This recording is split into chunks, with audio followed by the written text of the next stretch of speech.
Thank you for the courtesy. Defense Secretary Delfin Lorenzana.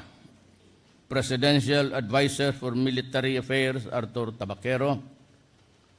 General Ray Leonardo Guerrero, Chief of Staff, Armed Forces of the Philippines. Director General Ronald de la Rosa, Philippine National Police. Lieutenant General Carlito Galvez, Commander Western Mindanao Command. Lieutenant General Orlando Bautista, Commanding General, Philippine Army. Brigadier General Serito Subihana, Commander, Joint Task Force, Sulu. My good friend, Steven Seagal.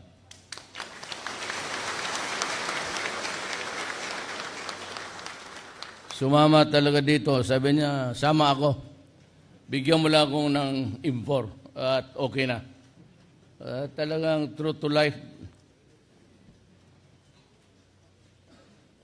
Officers and enlisted personnel of the Joint Task Force, Sulu, mga kababayan. Alam mo, gusto ko ring marinig ang mga boses nito. Nakita kami pero sandali lang. So I'd like to invite Mr. Steven Seagal to give us about a few words of your thoughts about the Filipinos and the sacrifices that my soldiers have to do, and maybe some inspiring words. You can take the lectern over there.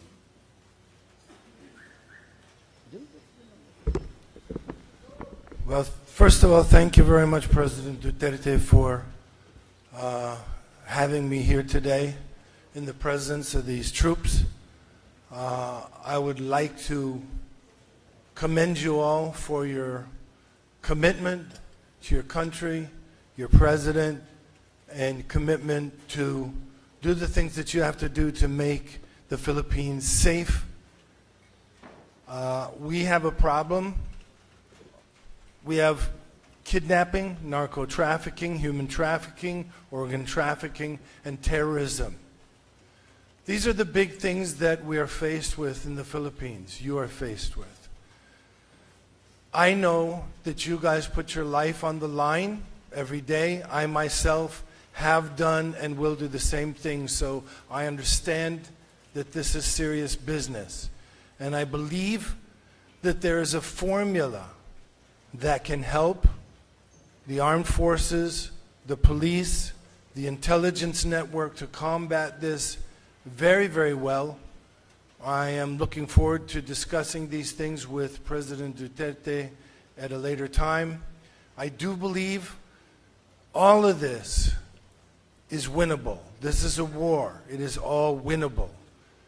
And I think the main thing that we all have to keep in our mind and our heart is we don't win this battle today.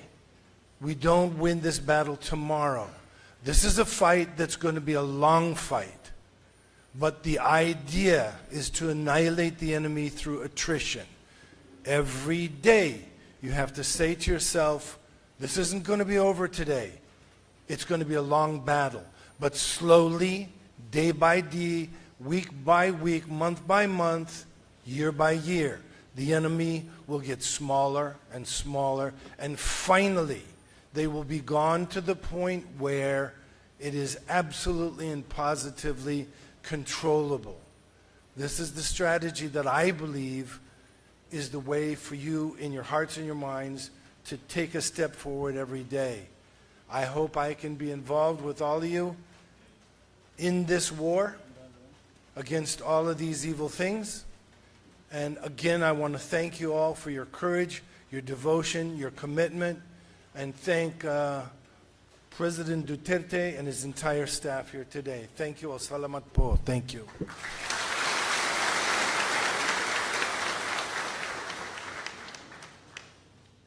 Thank you, Steven.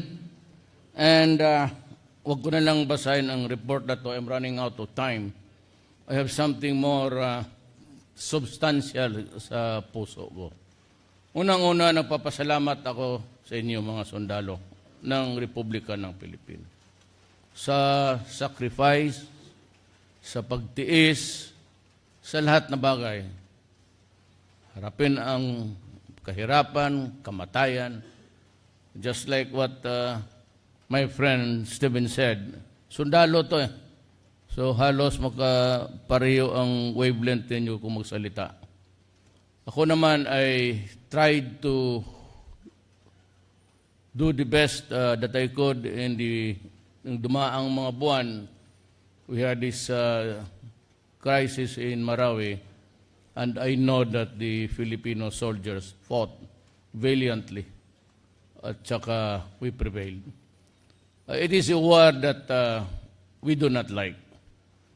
As a matter of fact, I would say that nobody wins in a civil strife. Pagka communal wars kasi, sa loob lang ng isang bayan yan. And we would like to seek peace. Huwag ko sana kayong mag-misinterpret sa aking mga diskarte. Kasi po, I am a president for peace. I am not an authoritarian aristocratic na huwid ba a despot. Hindi ko yan eh. Tayo may limitado sa Constitution. At ikaw at ako, we swore to protect the people and defend the Republic in its integrity and territorial bounds. So, dumaan tayo ng hirap. At true ko sa pangako ko, I am really very sorry it came late. It was not because I promised you without the money. When I promised you na magbigay ako, ang pera ko nandoon na. The suppliers were the ones who could not keep up with the demand. Imagine I was I'd be arming about 130. Na ang pera ko, nireserba ko na. Problem is, you know how things are. Dumaan ng mga bureaucratic, including all of these things would pass by America. And there's a lot of paperwork to do. But it is pursued all in the name of control of crimes. Sa sinabi, human trafficking. But number one is terrorism, human trafficking. And you should read, umaabot ba ang CNN dito? Hindi, no? But you have the satellite here para makuha ninyo. Kapag wala, wala silang CNN o baka makuha ninyo ng satellite so that you'll be posted every day what is happening to the world. It's a crazy world. Lahat ito, putok dito, putok doon, and even the mosques, the holy shrines. And you must understand that also initially, it took us too long to decide. I was the one holding back sabi ko, huwag kayong kasi I had to oftentimes really insist na we do not destroy the shrines and the mosques and everything. Because foremost in my mind, actually, was the life of about 2,500,000 Filipinos, all deployed as helpers, working there, as in the oil industry. There are about doctors, nurses. Pagka hinayaan ko lang, sabi ko, medyo dandahan lang so that we do not inflame passions. So I said, I have to worry about the other Filipinos outside. Yun, iniisip ko rin eh. Kaya medyo natagalan, but ultimately, sabi ko na there was a time, but I called every significant leader in the East. Sinabi ko sa kanila lang yung problema. President of UAE was the first. We cannot stand long there, the stalemate, an impasse that has to be solved. So, naintindihan nila yon. At in the end, sabi ko kay Defense Secretary Lorenzana, pati kay General Anyo na wala na tayong magawa, so we have to take the offensive. So there was much distraction, but there was no other way to do it. So ang tanda niya, ayaw ko marami ang patay, but I have lost so many soldiers and policemen along the way. And it saddens me to just even think that another strife is coming, because I really don't want to kill Filipinos. But of late, ang mga NPAs have become brazen, at tayo pa ang tinatakot, ako pa yung gago. Well, anyway, sabi ko, kung hindi tayo magkaintindihan, I've been trying to fix these things for 50 years. So you want another 50 years of war? Kaya sabi ko, yun ang gusto niyo. Ayaw ko, pero yan ang gusto ninyo. Wala tayong magawa. I'll just have to react on what is your behavior. Eh, ayaw talaga. May peace talks was si Bello, Secretary Bello, Secretary Doresa. Matagal naman yan. And this has been a long, almost 50 years of talking for nothing. So many presidents tried it. I did. Because sabi ko, wag masabihin balang araw na I did not try to reach to them out. Wag sabihin ako mismo, wala akong initiative. I was the first to do it by releasing political prisoners and conceded to the communists too much too soon. Ganun pa rin sila. But the working papers that were sent to me, sa usapan nila, may kopya ako electronic copies. Tinitignan ko, ang suma total, gusto nila ang coalition government. So I told them, I cannot give you what I do not own. Sovereignty is always placed in the hands of the elected people. Gusto ng tao. And it cannot be given by extension na mag-coalition kayo, bigyan kayo at that piece, even isang kuting sa sovereignty. We serve there for a time, then we go out. Sovereignty is only transferred to the elected leaders. Yan pinili ng tao. He might be a son of a bitch. Basta pinili ng tao, yun siya. That is what the Constitution provides. And that was the rule of a democracy. Sabi ko, hindi ko maibigay sa inyo. Gira na lang. So we are back to square one. I would just like to say to you now that matagal man, long time in coming, but I complied with my promise na bigyan ang lahat ng sundalo ng kayong mga awardees. Congratulations. Saludo ako sa inyo. And most of you are awardees. Dalawa yung baril ninyo na ibinigay ko. Yung isa yung cover. Yung nabigyan na, yung issued. Yung ngayon, personal na yan. So yung dalawa, meron dyan dalawa. Kung gusto mong dalhin yan dalawa, pagpunta mo sa bahay nila, magbili ka yung dalawang holster. Tignan natin, practice ka dito sa yung bang, ganun. Parehas sa sine. But, do not be offended. Kasi alam ninyo, nangyayari rin yan. Pwede ba kung isangla ninyo dito na lang sa akin? Huwag sa ibang tao, ha? Padala mo lang doon, sabihin mo na kay CEO mo dito na, sir, iprinda ko muna ito kay... But I have told you, if you have a problem, I give you my number. If you cannot solve your problem here, or hindi kaya solve rin, just call me. Maybe, just maybe, kaya kong solve rin. Kasi believe ako sa serbisyo ninyo, sa lodo ko. Never was a time na walang ibang, hindi ako nagyayabang, walang ibang presidente, dalawa lang, pagbigay ng atensyon na kinakailangan para sa isang sundalo. Ako lang pati si Marcos. Marcos was also a lover of soldiers.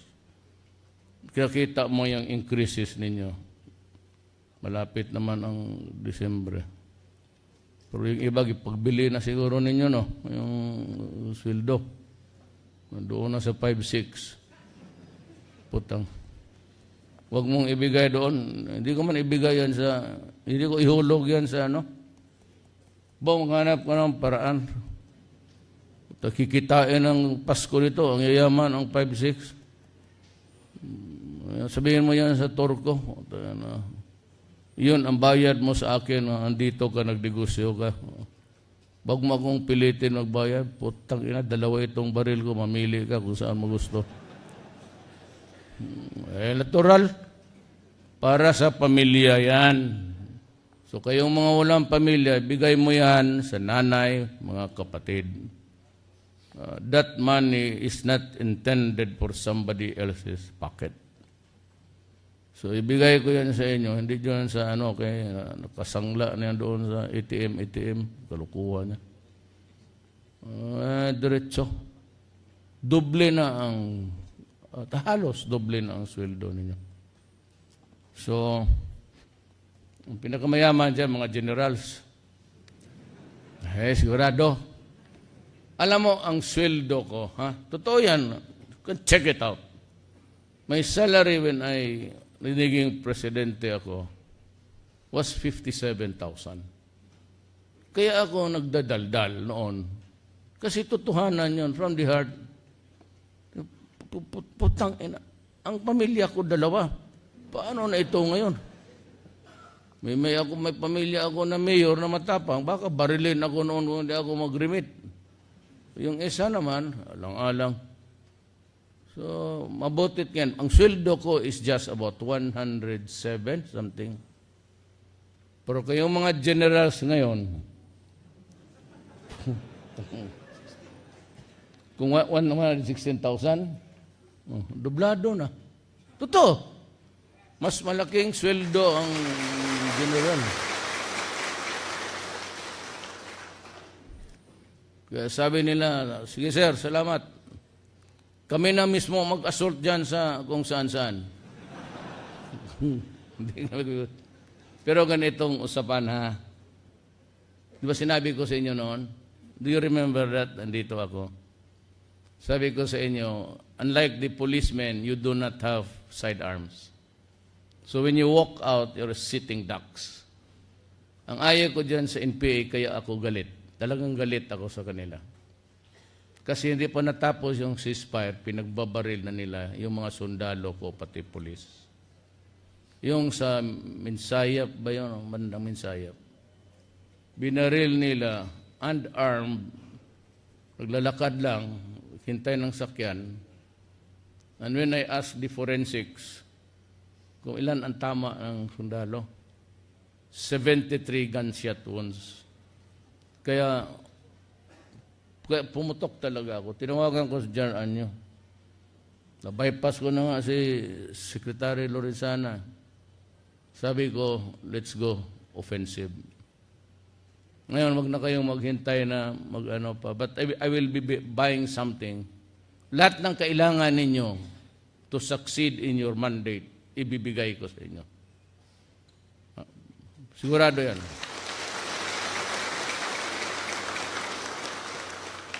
Nagtayo ako ng nightclub dito sa para galing away. Walang ano, yung sayaw lang. Kailangan kung galawin mo, pakasalan mo. Ano ako dito. But really, if you do not have the satellite connections, I will ask yung pinakalaking makuha. Because the world is too dynamic. Every day there's another new development. So at kayo dito, na kung bakit nandito ako ngayon, nabi ko, I was fixing my calendar, sinabi ko, unahin ko ang hulok kasi yun ang pinakamalayo. I came here to just give you the guns. There's about 100,000 there, some 2,000, and another, pila bang? 50 million kada usa. Hindi mo na maubos yan, putang. 50 million kada sobre. 2,000. Bang padaplan dia, barilon ka, 2,000. Pero, saka yung malaki yung wounded, may 100,000 kayo dyan. Seriously wounded. So, pumunta ako dito to greet you well in advance. A very Merry Christmas. And to my Muslim brothers and sisters, celebrate with us the holidays. We would be glad to have you join us, and we will be proud with your presence. It's all for humankind. At that time, kung maaari lang, wala naman tayong talagang hatred for each other to the point that we cannot talk together. We can celebrate Christmas together. So nandito ako to say Merry Christmas, and for those who will be left behind during the holidays, skeletal man naman siguro maiwan, no? Uwi ba halos kayong lahat? Kasi yung magpaiwan, tiis lang kayo. Hong Kong ang price ninyo. Basta magpaiwan dito. Hindi pwede magdala ng asawa. Kabit lang. Para mas maganda ang labanan. Ang asawa, away pa yan. No, asawa, pagdating niya sa kwarto, mga 1 oras, sigawan na yan. Pero kung uyab, honeymoon talaga. Sige, yung maiwan lang dito sa kampo, hindi ko naman kayo mapadala lahat. Maybe 1 or 2 or 3 or 4. Magandang koleksyon, di lahat. Ang wala kayong uyab kasi busy kayo sa fighting, ako doon sa Maynila, mamili na lang kayo, ligawan ninyo. Mahal lang. Walang babae na papayag na ligawan mo na yan. Tapos you have about 3 days to convince the woman to be with you in Hong Kong. Bong, mga tulo ka buok. Para yun mapura ng yawa ni. Tagduha ang escort. Puro ligawan ninyo yan, ha? Huwag ninyong pabuntisan. Discharge kayo. Pero yung dalawa magsabay buntis, believe ko, yung promotion yan.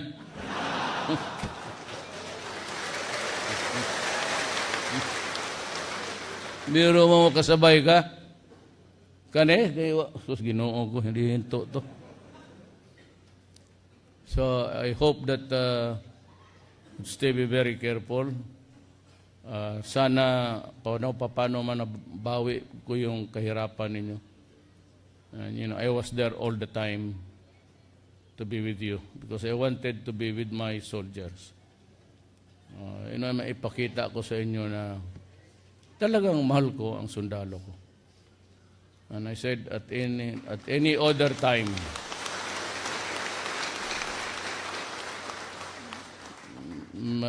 ibibigay ko sa inyo yung kailangan, the tools na kailangan ninyo sa. Tsaka yung mga ang uniforme, ng huwam na. O ang uban, ang nasulog patong sa ubang ng siguro, dungan ni ko sa kwarto lang.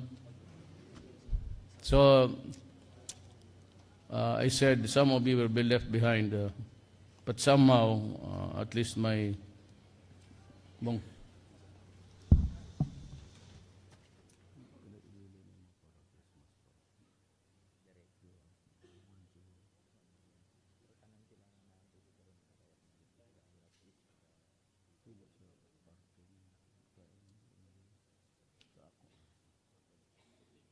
Okay, mayroon akong iwan sa inyo dito ngayon konti. But sa Christmas party, ako nang magsagot sa Christmas party sa lahat ng dito sa.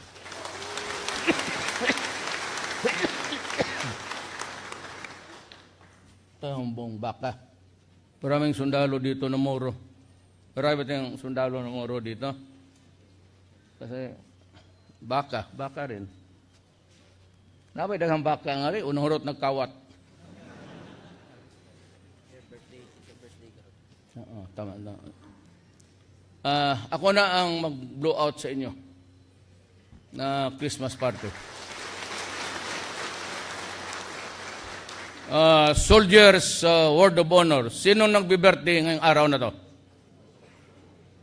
1, 2, 3. Pinaka-senior. Senior. Pinaka-senior. Balik ka muna dito.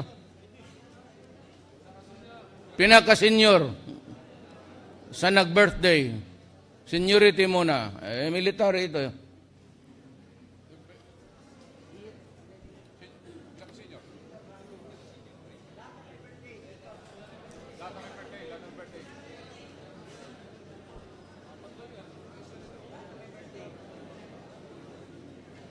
Lahat na nag-birthday ngayong araw na to dito. Unahin ko yung pinaka-senior. Sino? Seniority. Who's the most senior? Halika.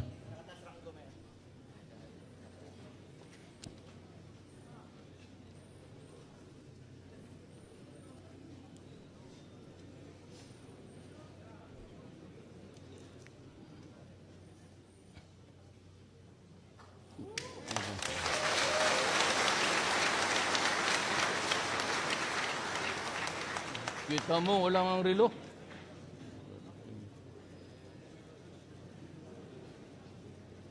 Puris yan. Matibay yan. Ikaw na maglagay mo.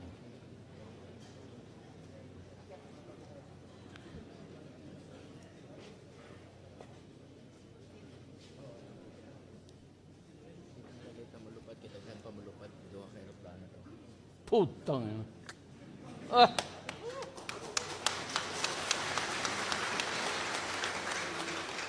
Mahuli na lahat. Mahuli na. Pati mahuli. Bilib ako sa'yo, sir. Happy birthday. Sunod. Mga divers was mas. Retire na sila, di na madaot. Ito, retire ka na lang. Huwag mo lang ihampas sa puwit ng babae. Matibay. Happy birthday.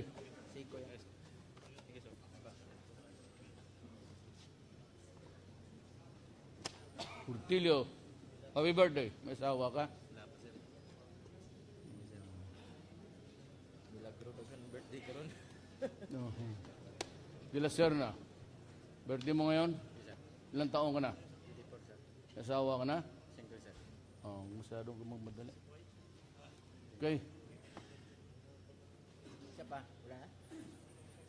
Tatlo lang, apat lang. Binubulungan ako dito sa likod. Wala na raw daylight time, sunset time ako. Limitado ako. I want to talk more about you, but some other time. Yan na lang sa baba. Maraming salamat at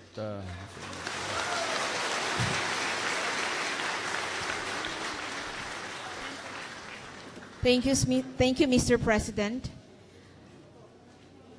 At this point,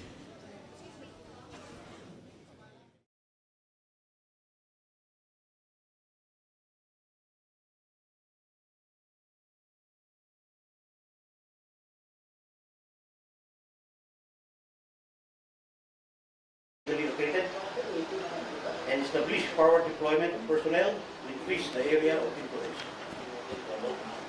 Number 7, information operations.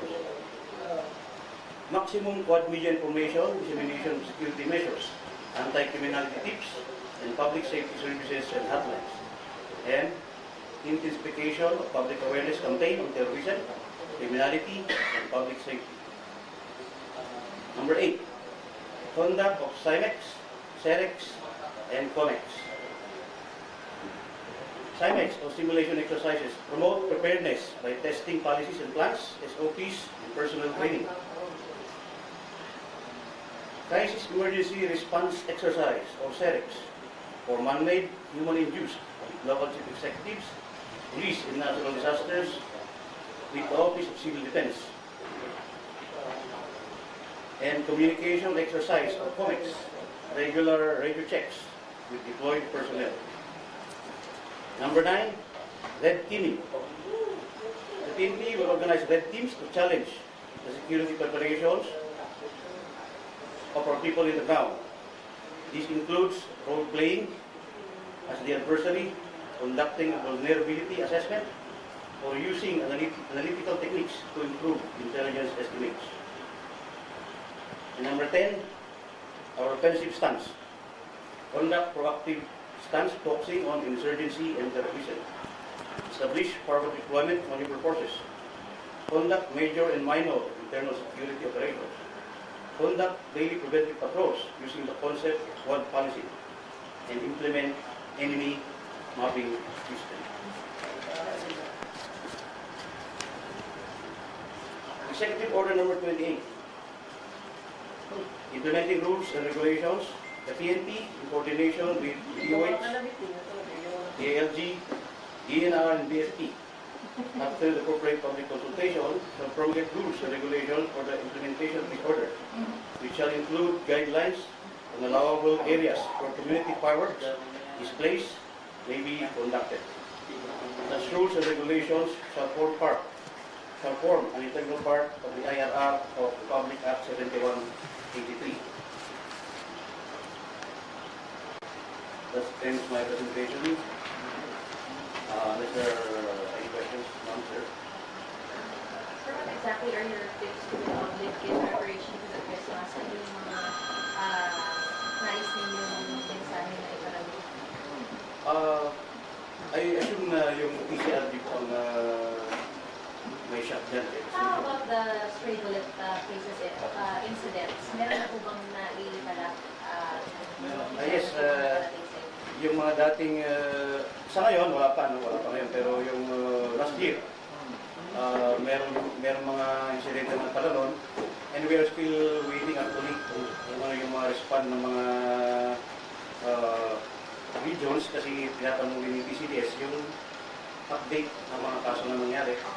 And unfortunately, I was informed a while ago na there were only 2 regions who send their feedback, so winatag po namin yung ibang Ano po feedback. yung dalawang regions niyo?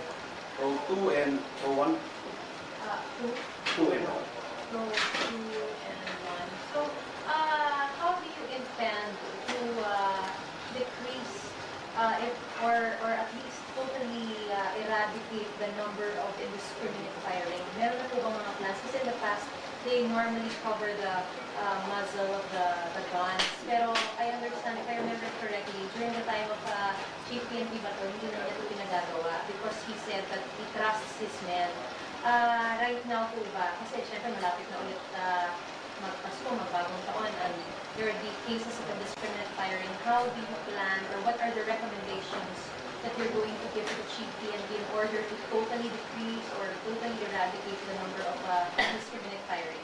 Actually, we have already sent a memorandum to the lower units directing them, especially yung mga lugar na pinangyarihan na dati, na magbantay sila properly doon para hindi na maulit.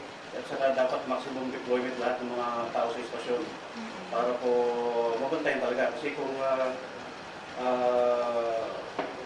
of course, pag hindi sila nag-deploy, mas malamang na may mangyayari ng mga indiscriminate firing ulit. And of course, we also need the help of the officials of the barangay dahil sila naman yung talagang nagipagtulungan sa atin yan. Kilala nila kung sino yung mga taga dyan sa kanila, kilala nila kung sino yung mga loko-loko dyan na most probable na gumawa ng mga ganito.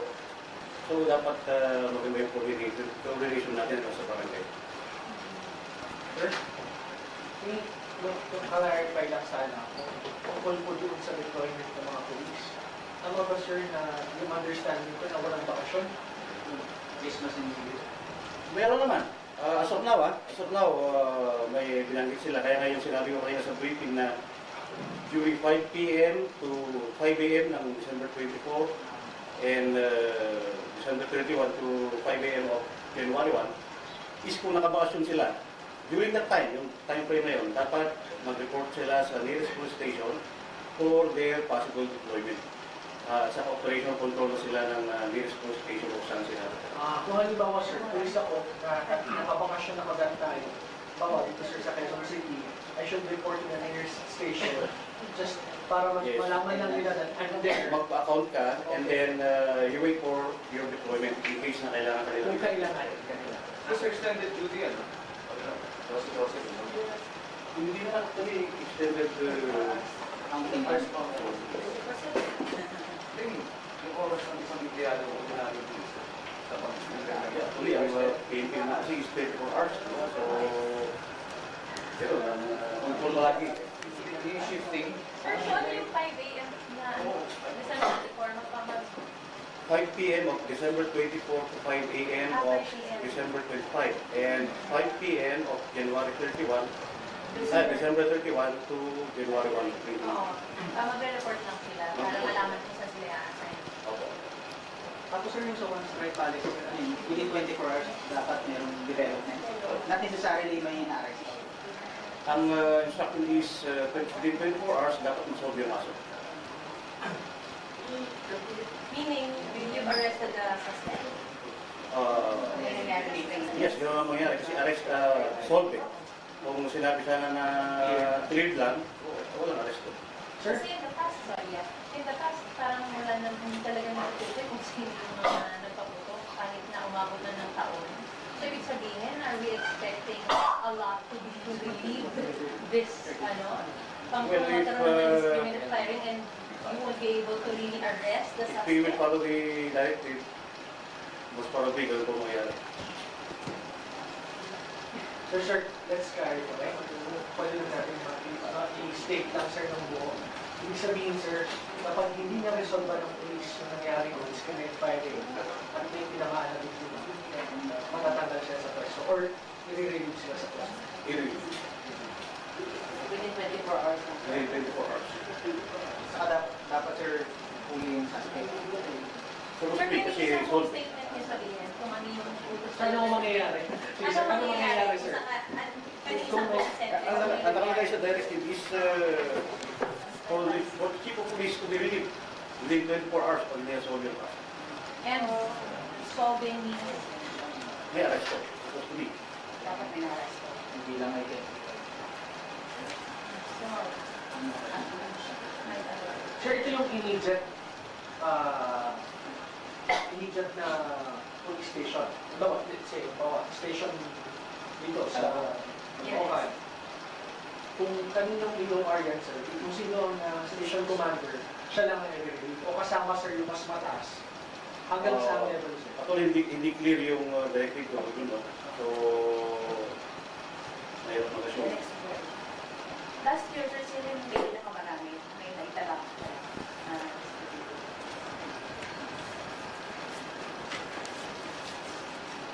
Pardon?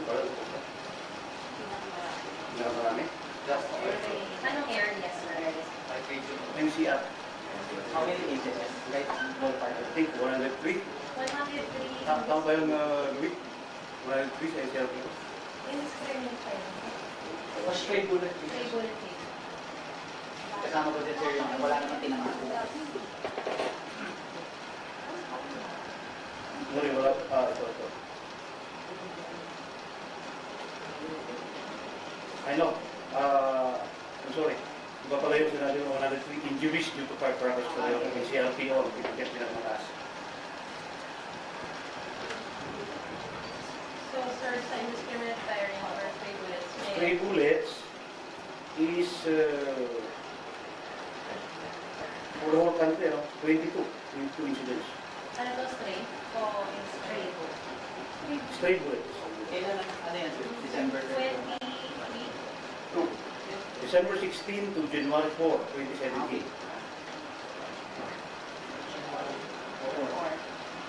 22 cases, sir. Saan yung pinakamalaki, sir? I'm sorry, pero hindi Pinaka-indicate. Yung 22 incidents yan sir, may mga victims, whether injured or patay. Isa na patay. Isa. Na-solve ba yun?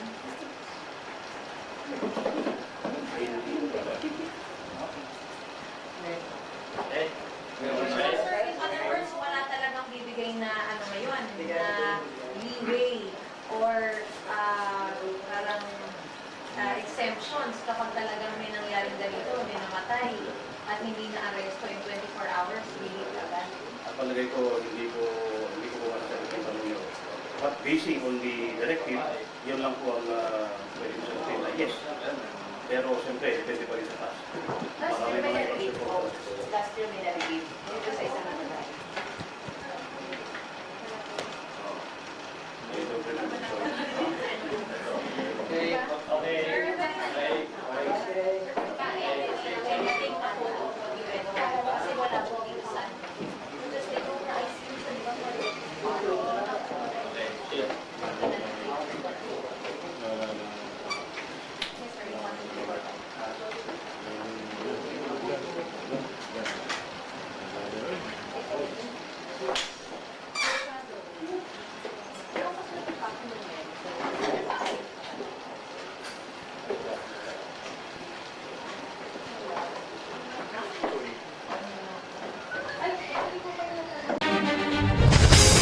Balitaan sa CNN Philippines sa ngalan ni Pinky Webb. Ako si Ruth Cabal. Ang mga balita ngayon, mga mambabatas tatalakay na ang pinal na bersyon ng tax reform bill ng gobyerno. Health Department, hinikayat ang mga nagpositibo sa HIV na kumuha ng libreng gamot ngayong World AIDS Day.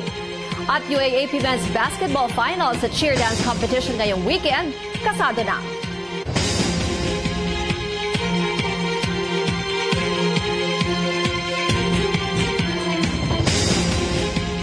Magandang tanghali.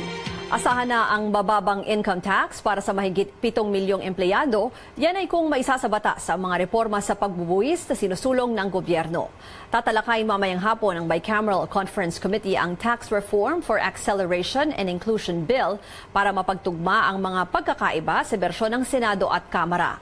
Binibigyan ito ng tax exemption ang mga empleyado pati mga self-employed na kumikita ng 250,000 pesos kada taon. Bagamat maitataas ng panukalang batas ang take-home pay ng mga manggagawa, itataas din ito ang buwis sa ilan namang mga bilihin. Kabilang na dyan ang sugar-sweetened beverages o mga inuming ginagamitan ng asukal tulad ng soft drinks at juice, pati na ang gasolina at diesel. Kasama din sa panukala ang pagtataas ng buwis sa mga kotse at pabahay. Unang bahagi lamang ito ng kabuuang tax package ng gobyerno na naglalayong makalikom ng aabot sa 130 billion pesos. Sinimula ng talakayin ng isa pang Bicameral Conference Committee ang panukalang 2018 budget. Isa sa mga mainit na pinag-usapan ng mga mambabatas ay ang pagtapyas ng Senado ng 50 billion pesos sa pondo ng DPWH para ilipat sa ibang proyekto. Narito ang ulat ni Joyce Ilas. Sa unang paghaharap ng Bicameral Conference Committee para talakayin ang pagkakaiba sa bersyon ng 2018 budget ng Senado at Kamara, tinalakay nila ang pagbawas ng Senado ng 50 billion pesos sa pondo ng Department of Public Works and Highways. Ayon kay Senador Panfilo Lacson na nagtulak ng pagkaltas, marami raw sa mga proyekto ng DPWH ang hindi maipatupad dahil sa problema sa right-of-way. Diba ang lalaki ng underspending? Ang main culprit doon, yung mga unresolved ROWs na pinondohan na kagad natin yung civil works and yet hindi pa nare-resolve yung issue ng right-of-way. Gagamitin sana ng DPWH ang 50 billion pesos na ito para pondohan ang mga kalsada, tulay at flood control projects sa iba't ibang bahagi ng bansa. Ayon kay Lacson, inilipat ang pondong ito para taasan ang mga pondo ng Philippine Drug Enforcement Agency, feeding program ng DSWD, chalk allowance para sa mga guro, at para sa pagpapatupad ng National ID System. Hindi naman ikinatuwa ng ilang kapwa senador ni Lacson ang naging pagbawas sa pondo ng DPWH. Naniniwala si Senador Cynthia Villar na hindi makatarungan ang pagbawas ng 50 billion pesos sa pondo ng DPWH. Inamin niya na kabilang sa maapektuhan ay isang kalsada sa Las Piñas na kung saan dati siyang district representative. I-discuss ulit kung sino talaga yung may right-of-way problem at sino yung wala. Kasi wala naman kami right-of-way problem, ba't tatanggalin yung project namin? Ikinagulat rin ng mga kongresista ang malaking tapyas sa pondo ng DPWH. Ayon kay House Appropriations Committee Chairman Carlo Nograles, nakakabahala raw ito. Ang balita sa akin, some of these projects that are continuing projects. So yun ang sinasabi ko. Kung continuing projects yan, ano yan? Ibig sabihin ba, hindi na natin ipagpatuloy yung proyekto na yon at hayaan na lang natin nakatiwangwang ang project? Pero handa naman daw si Lacson na ibalik ang pondo ng DPWH kung maipapaliwanag nito na wala namang right-of-way issue ang mga proyekto na paggagastusan ng pondo. Actually, maraming resistance. No? Ang daming ang kumakausap na tinamaan yung mga projects nila. Ang sabi ko, hindi ko naman alam na projects niyo. Malay ko ba? Alam ko naman, wala na talagang pork. Samantala, sinabi naman ni Nograles na pag-aaralan pa ng House panel kung i-realign nila ang 900 million peso budget para sa Oplan Double Barrel ng PNP at ang 500 million peso budget para sa Anti-Illegal Drugs at Anti-Criminality Program ng DILG. Inilipat kasi ng Senado ang mga pondong ito sa programang pabahay para sa mga pulis at militar matapos itigil ni Pangulong Duterte ang parte ng PNP sa drug war. Inaasahang maaayos ng Bicameral Conference Committee ang pagkakaiba ng dalawang bersyon sa lalong madaling panahon para maratipika ito bago mag-adjourn ang Kongreso sa December 13. Joyce Ila, CNN Philippines. Kapapasok lang po na balita, pansamantalang inihinto ng gobyerno ang dengue vaccination program. Ito'y matapos i-anunsyo ng pharmaceutical company na gumagawa ng Dengvaxia na posibleng may masamang epekto ang nasabing dengue vaccine. Ang kabuang detalye maya-maya lamang mula sa aming correspondent na si Jace Ila. Siya po ang tumutok doon sa presko ng DOH. Kinuha ng switcher. Pagbalik, take 4. 15 na lang. Count ka agad yan. Last 10. Ready? 7, 5, 4, 3, 2, Kayo'y nanonood ng balitaan, ilang militante at baka kaliwang grupo ang nagsagawa ng kilos protesta kahapon.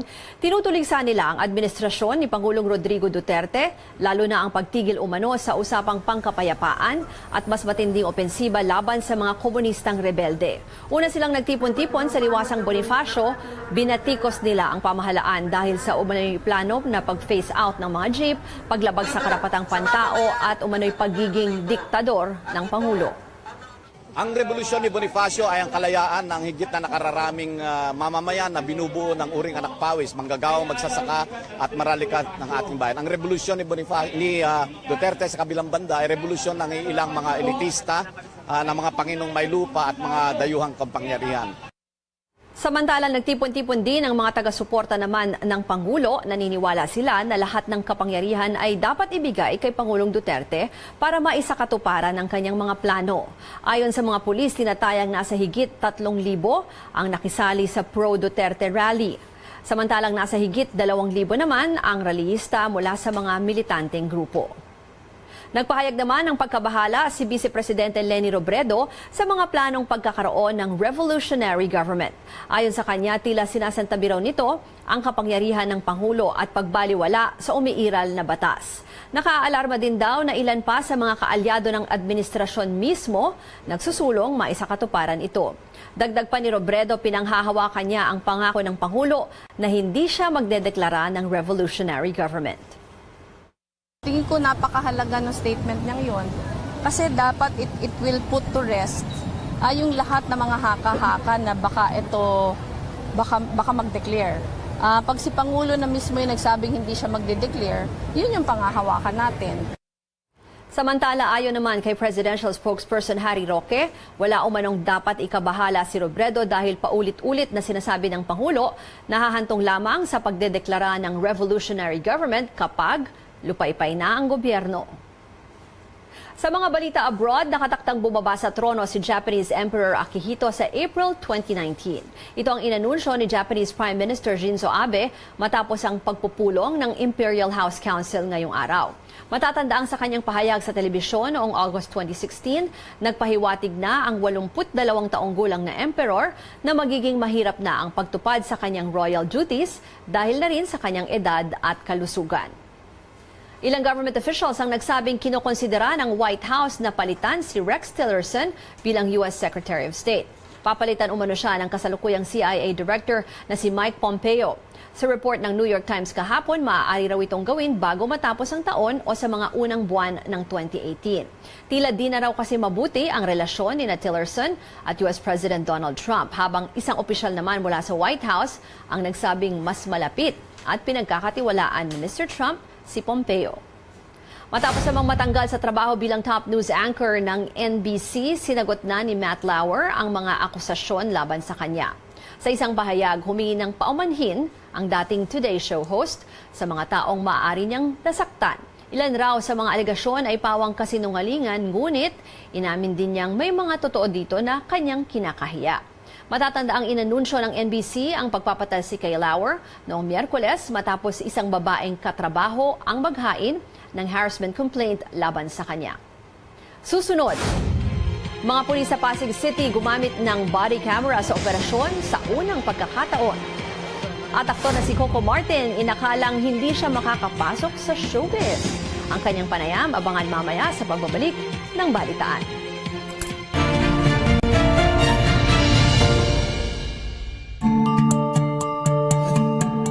Filipinos may pride themselves to be advanced in many things. But even today, any talk about or related to sex is frowned upon in this predominantly Catholic country. The result? A population largely ignorant or misled about sex education. The ignorance becomes more pronounced with topics like sexually transmitted infections, such as HIV and AIDS. There are things that no one really wants to acknowledge. There are things that no one really wants to imagine themselves in that situation. So what should be done to protect oneself from sexually transmitted infections like HIV? According to the World Health Organization, HIV transmission may be prevented by approaches such as using male and female condoms or regular testing and counseling for HIV and STIs. Conservative groups such as faith-based organizations advocate for abstinence or chastity. It's actually a virtue by which persons realize the real value of sex and their sexuality. And so therefore they try to observe continence or abstinence from the sexual act unless they already are in a firm relationship of marriage. Mara Quesada has been working on gender, health, and sexuality issues for almost 2 decades. She believes abstinence only as prevention can be problematic. There have been a lot of studies that show how effective, comprehensive sexuality education has resulted in young people actually making the decision to delay having sex rather than expect that if we just keep telling them not to do it, that they won't. HIV/AIDS advocate Paji Angeles is passionate about educating the youth on safe sex and preventing transmission of HIV. As a citizen of this country, you are responsible to your own education. Kung hindi tinuro sa'yo yan, why don't educate yourself? The country also has many centers for testing and treatment. For those who are uncomfortable about visiting public centers, there are community-based screenings or CBS, where a trained health professional can conduct the tests at your convenience, in confidence, and at no cost. A rapid test lang ang ginagawa natin.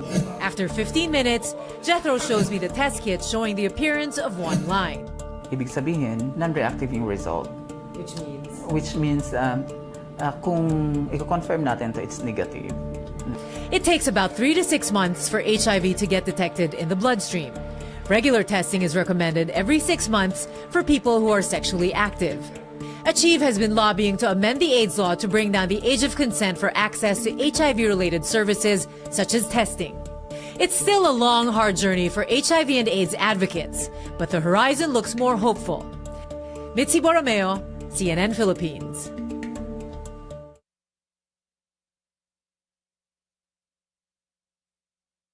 Facebook Live tayo dito sa Balitaan. Si Adil Florendo, sabi niya, magandang gabi po. I wonder kung nasaan itong bahagi ng mundo si Adil, at magandang gabi ang bati niya sa atin. Dito ay magandang tanghali naman mula sa Manila. Duma Ginandang from Jeddah, Saudi Arabia. Nick Orbistondo Pocon watching in Taipei Airport. Also si Brad Bonsi, Yo Quizon, Maru Romar naman ay nanonood nga dito sa ating Facebook Live. Evangeline Baluyot, good day daw, watching from Melbourne. Marami pa tayong stories coming up. Yung katulad ng binanggit natin kanina, yung breaking news natin, nagkaroon po kasi ng issue doon sa dengue, vaccine, bakuna, yan. So parang mismong yung manufacturer po niyan ang nagsabi na it may not work for those na na wala pang hindi pa nagkaroon. So alamin natin yung detalye tungkol diyan because may press conference po kanina ang Department of Health. Also, since it's World AIDS Day, isa rin sa topic kanina sa DOH press conference yung mga ginagawa ng ating gobyerno para mapigilan yung pagkalat ng HIV na nauuwi sa AIDS. Kasi dito sa Pilipinas pala, compared to other countries na pababa yung kaso nila ng AIDS, dito sa Pilipinas mas lalong dumadami yung infection HIV kada araw na itatala ng DOH. So mamaya bibigyan namin kayo ng update about that. Also, coming up sa ating entertainment naman, na-interview ng New Day si Coco Martin and meron siyang mga kwento tungkol doon sa kanyang bagong movie and yung experience niya behind the cameras naman dahil ang nagdirect siya ng yung Ang Panday niya. So alamin niyo yung kwento tungkol dyan plus a bit of sports yung mangyayari sa UAAP na hindi lang pala this weekend ay hindi lang pala yung championship game between Ateneo and Lasal kundi meron din yung cheer dance competition. Karamihan ng mga estudyante, hindi na mga estudyante, inaabangan din yan kasi mahigpit yung labanan ng mga eskwelahan dyan sa cheer dance competition. So, mangyayari lahat yan this weekend. And also, we will give you an update doon sa, interesting din ito, yung first time sa Pasig, gumamit sila ng body cameras, yung mga pulis nagkaroon ng di ba sinasabi nila para mawala yung mga reklamo tungkol doon sa Oplan Tokhang or Oplan Double Barrel na nangyari dati. Isa sa mungkahi na pagsuotin ng body cameras yung mga pulis para mas maging makita talaga yung mga sinasagawa nilang operation. So ngayon pala, ginamit na ito ng mga Pasig City Police. So tingnan natin kung ano yung nangyari dyan. So meron din tayong report tungkol dyan. And again, we'll be getting updates from the Department of Health. 13 seconds. Ma'am, 9-12 out na. Tapos yung 14 daw sa Facebook na lang daw po yun. Ako, direct.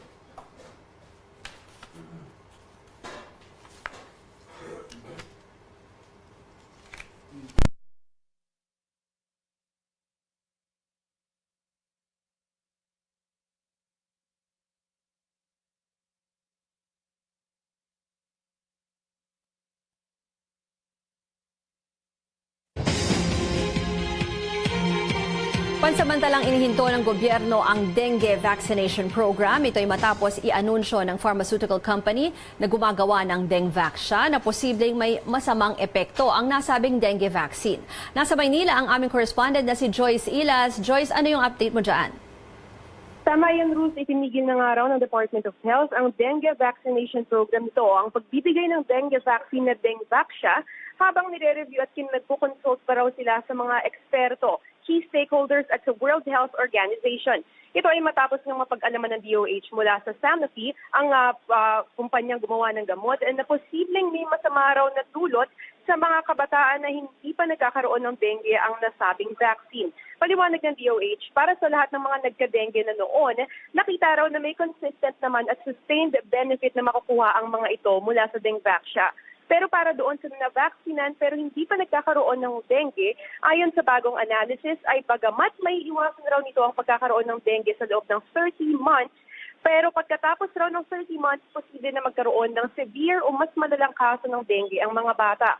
Paalala nga ng DOH, wag daw mag-alala ang mga magulang dahil may 30 months pa naman daw na proteksyon ang mga batang nakatanggap ng vaccine. Pero patuloy pa rin daw na i-monitor kung may nararamdaman ang mga anak na may kaugnay nga sa mga symptoms ng dengue at agad daw itong ipaalam sa pinakamalapit na ospital. Sa ngayon ay nakikipag-ugnayan na raw ang DOH sa mga healthcare providers, lalo na sa mga nasa Google Health units, para ipaalam ang bagong analysis nga na ito. Ipapatupad din daw ng DOH ang profiling ng lahat ng mga naturukan ng Dengvaxia. Sa ngayon kasi ay hindi pa nila alam kung ilan pa sa lahat ng naturukan ng vaccine ang hindi pa nagkakaroon ng dengue. Plano rin daw ng DOH na paigtingin pa ang surveillance mechanism nila kung saan magkakaroon ng mandatory history taking ng mga immunization ng mga vaccines at magkakaroon din daw ng mandatory reporting ang lahat ng hospitalized cases kahit na ano pang symptoms nito na mararanasan ang mga nabakunahan nga ng Dengvaxia at magkakaroon din daw ng mandatory investigation sa mga pangyayari. Paninigurado naman ng DOH, handa raw silang tugunan at bigyan ng supportive care ang lahat ng magkakaroon ng problema dahil nga sa isyong ito. Ruth. Joyce, for the benefit lang of our viewers, kung yung anak mo ay nabakunahan itong Dengvaxia, may kailangan ka na ba agad gawin or just ipaalam mo lang na isa yung mga anak mo sa nag-avail nito? Sa ngayon, Ruth, ang sinasabi ng DOH ay i-monitor lang daw muna ang kondisyon ng inyong anak, kung ano mga symptoms ang maramdaman nito, ay saka daw agad ipaalam sa pinakamalapit ng healthcare provider kung ano nga ang nangyari sa mga anak. Inuulit lang ng DOH, huwag daw mag-alala dahil meron naman daw proteksyon na sa loob ng 30 months ang mga bata. Sa ngayon ay inaayos pa nga daw nila ang mga susunod nilang hakbang, pero paninigurado ng DOH, bibigyan nila ng sapat na tulong ang lahat ng mga ngailangan nito sa mga susunod na araw. Joyce, huli na lang, World AIDS Day ngayon. Anong paalala ng DOH? Tama yan na World AIDS Day nga raw ngayon at ayon nga sa DOH, mas dumarami raw. Patuloy na dumarami ang kaso ng HIV positive dito sa ating bansa. Ngayong taon daw ay 33 na tao ang nadadiagnose na positibo sa HIV araw-araw kumpara sa 26 noong nakaraang taon. At inaasahan nila posible raw dumoble itong bilang na ito sa mga susunod na taon. Dahil dito, pinapaalala ng DOH na magpa-test daw ang sino man na lumalahok sa mga risky behavior. Magpa-test daw sila para malaman kung ano ang kanilang sitwasyon at upang maiwasan na ang pagkalat ng sakit na ito sa ibang tao. Sa ngayon daw ay may halos 200 social hygiene clinics sa buong bansa na nagbibigay ng libreng HIV testing. Paalala naman nila para sa mga people living with HIV, mayroong 51 na DOH-designated treatment facilities na nag-offer naman ng libreng antiretroviral therapy o gamot para sa mga may sakit o sa mga positibo sa HIV. Joyce Ilas, nag-uulat. Nagamit na ng mga pulis Pasig ang kanilang body cam sa Oplan Galugad nila kahapon. Ang ulat mula sa aming correspondent na si George Cahiles. Sinuyod ng mga pulis ang bahagi ito ng Barangay Pineda sa Pasig City bilang bahagi ng Oplan Galugad noong Huwebes. Wala silang partikular na target. Bahagi lamang daw ito ng kanilang paglilibot sa mga barangay upang mapanatili ang kaligtasan at kapayapaan sa lugar. Pero naiiba ang Oplan Galugad na ito. Sa pagkakataong ito, nakasuot ang mga pulis ng body camera. Ang Pasig Police ang pinakaunang unit na gumagamit ng body camera sa kanilang operasyon sa Metro Manila. Deterrent ito, number one, deterrent eh. Kasi kung may mga taong gustong gumawa ng masama, lalo na during checkpoint or during any operation, merong tao na gagawa ng masama or action sa pulis natin, alam niyang recorded siya. Yung pulis naman natin, kung siya ay mag-iisip na gagawa ng kalokohan while ongoing ang operation, ganun din, recorded din siya. Nagbigay ang pamahalang lokal ng Pasig ng 48 body camera sa mga pulis. Ayon sa hepe ng Pasig Police na si Orlando Yebra, bagamat wala pang real-time capability, ginagamit na nila ang body camera upang maging transparent sa kanilang mga operasyon. Well, unang-una ito in preparation kung talagang ibalik sa atin yung war on drugs natin. At least nag-i-start na tayo tumanggap ng mga donations, no? Like itong nangyari dito sa Pasig, ito ay tulong lang na binigay sa atin ng butihing mayor ng Pasig. Sa Quezon City, nangako din ng lokal ng gobyerno na bibili ng 100 body camera na may real-time monitoring capability para sa kanilang mga pulis. Okay lang po yun para makita rin po kung may mga paso na hindi nakarehistro. Tapos yung mga violation din na sa mga motor, nakikita rin po. Para wala po silang masabi. Opo, okay pa. Maganda nga po, nare-record po yung nila. Naging mainit na usapin ng paggamit ng mga pulis ng body cameras matapos ang di umano'y pagpaslang ng mga pulis Caloocan sa 17 taong gulang na binatilyo na si Kian de los Santos sa isang anti-drug operation noong Agosto. Ipinanukala sa Kamara ang House Bill 6250 o ang Kian de los Santos Body Camera Act of 2017 na maglalaan ng 200 milyong piso para sa body cam ng mga pulis. Plano na ding bumili ng pambansang pulisya ng mas maraming body camera sa susunod na taon upang magamit ng mga pulis sa buong bansa. George Cahiles, CNN Philippines. Nagpunta ako. Tapos hindi ko alam yun. Audition pala. Tapos pinakanta ako, pinasayaw ko. Hindi ako marunong kumanta, hindi ako marunong sumayaw. Coco Martin, binahagi ang kanyang naging simula sa showbiz. At MMDA, handa na ba sa Christmas rush? Manatiling nakatutok dito sa Balitaan sa CNN Philippines.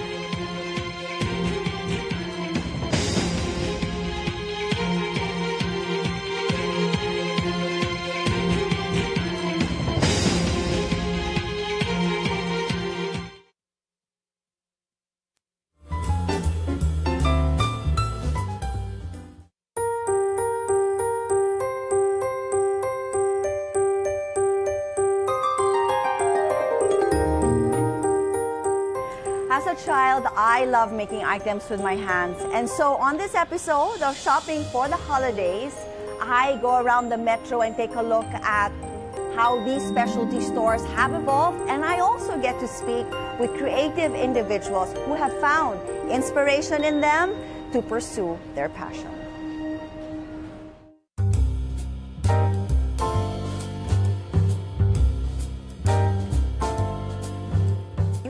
Business for over 2 decades. Yes, I'm celebrating my 25th anniversary wow, next year. Congratulations! And still you know how to be relevant and have remained relevant to the times. Can you take me back to when you first discovered that you wanted to be a designer or you were excellent at drawing? My first design actually was for my sister's Barbie dolls. Okay. I would steal them because I hated what they were wearing, so I would sort of in the middle of the night get them and sort of sketch and already think about what I was going to do for their Barbie dolls. I was probably maybe 9, 8 or 9. Okay. And I remember because I was so scared because they'd find out and get so upset. Yeah. But thankfully they sort of enjoyed it and loved the process as well.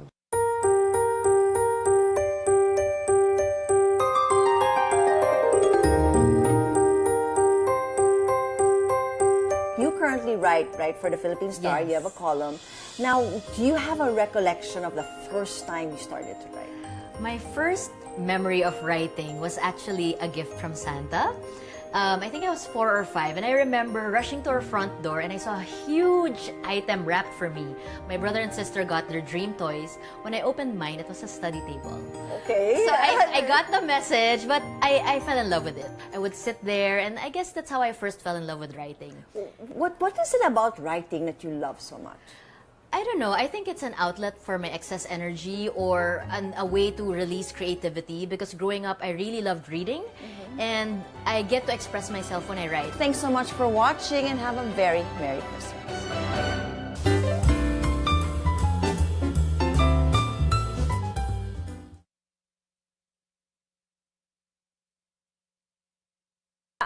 Kamusta sa mga nanonood sa atin? Mike and Malud Shua, hello sa inyo. Si Arturo de la Cruz is watching from Murrieta, California. Si Marky Tejada naman ay nagko-comment din tungkol dun sa mga political stories natin. Edita San Antonio watching from UAE. Ronaldo Paulino, Arturo de la Cruz, Joel Bomagat, Jake San Caligid, good morning daw. At sabi ni Dexter Laconsay, sana daw laging may ganito kaya nakaka-update daw sila from Saudi Arabia. Lagi po may ganito, Monday to Friday, may Facebook Live po ang Balitaan and even other shows of CNN Philippines. So, panoorin nyo lang po ito.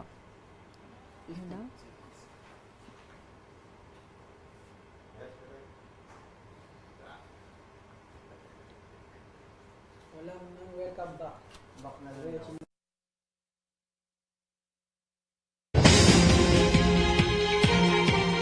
Ngayon ang unang araw ng Disyembre, kaya naman asahan na ang mas matinding traffic. Kaugnay niya, DA spokesperson Celine Pialogo. Kamusta po, Celine? Yes, Ms. Ruth.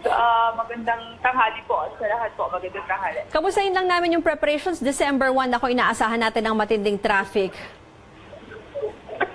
For Christmas preparations, the marching orders po sa atin ni Chairman Lim. Of course, back to basic. Kung maalala nyo, pinaigting natin yung yellow lane para makapagbigay tayo ng assistance talaga doon sa mga commuters natin. Nakipag-usap naman na sa mga malls sa adjustment na kanilang operating hours. And yung pinaka-major preparation po natin ay yung clearing operation po ng mabuhay lanes at ng ating Christmas lanes. Nabanggit nyo na rin, Celine, yung, yung pag-Christmas lane. So nagpapatuloy na nililinis talaga yung mga eskinita dyan na talagang na-designate nyo as Christmas lanes. Yes, ma'am. Ano, ma'am, to be honest with you po, with or without media, every day ho ang clearing operations natin doon. Halos po 5 times a day. Meron hong morning shift, meron din hong afternoon shift na nagsasagawa ng clearing op. Yung adjusted mall hours, pati yung mga mall sales, bawal pa rin ba yan pag weekdays? Yes, ma'am. So far, mula ho na nag-umpisa tayo last December na ho, ngayon, last 2 months, ay so far ho, wala pa naman ho tayong nare-receive na report na nagpapasaway na mall operators. Kahit ho gentleman's agreement lang yun, kahit ho walang memorandum of agreement, so far ho yung commitment nila na 100%, binigay naman ho nila sa atin hanggang ngayon. Celine, paalala na lang sa mga motorista, lalo na yung pagsunod sa ating mga traffic rules na minsan nagdudulot din ng aberya. Yes, ma'am. Ngayong Christmas season ho, expect ho an additional 20% sa volume ho ng mga sasakyan. So talaga ho, pabigat yung daloy ng EDSA. But rest assured ho, yung enforcement ho natin, kung makikita niyo, very visible ho yung mga enforcers natin sa EDSA, sa mga strategic areas at saka sa mga critical points. And at the same time ho, yung no contact apprehension policy. So paalala na lang ho sa mga motorista. Again, kung hindi ho kayo na-apprehend sa ground, na-apprehend ho kayo ng aming mga camera. So wala naman siguro masama na sumunod ho sa traffic rules and regulations. And at the same time ho, ito ho, lagi namin paalala, umalis ho kayo ng mga tahanan natin na okay ho yung sasakyan. Kasi ho ma'am, kapag stalled yung vehicle natin, nagpo-cause din ho talaga ng traffic yan. So yun lang po ma'am, yung mga simpleng paalala ho for our motorists. Maraming salamat kay Celine Pialago ng MMDA.